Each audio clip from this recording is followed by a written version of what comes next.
আজ বানাবো আলুর দম আর নারকেলের পপ। তো দেখো, প্রথমে এই যে আলুটাকে কেটে নিয়েছি মা আর আমি দুজনে মিলে, কারণ এরপরে আটা মাখতে হবে, নারকেল চুড়তে হবে, তো সেই জন্য দুজনে মিলেই আলুটাকে কেটে নিয়েছিলাম।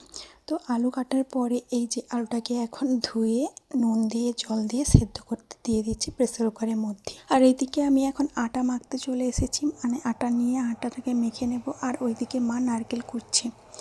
তো দুজনে মিলে কাজ করলে কি হয়, কাজটা তাড়াতাড়িও হয় আর খাটনিটাও একটু কম লাগে। তো দেখো, আমার আটা মাখাও কমপ্লিট আর মায়ের নারকেল কুড়াও কমপ্লিট। তারপরে এই যে মা এখন বেলে দিচ্ছে বা এটা বানিয়ে দিচ্ছে, আর আমি এক এক করে এটাকে ভেজে নিচ্ছি।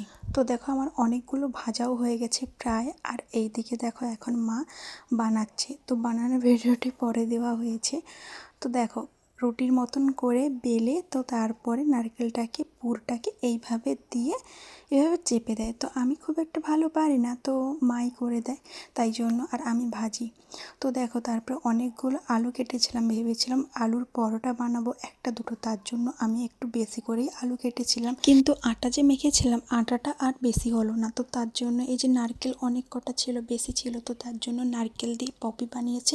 আর আমাকে জিজ্ঞাসা করেছিল মা, আমি বললাম না থাক, ওই পপি করে নাও, খেয়ে নেবো। এই দেখে দেখো আমার আলু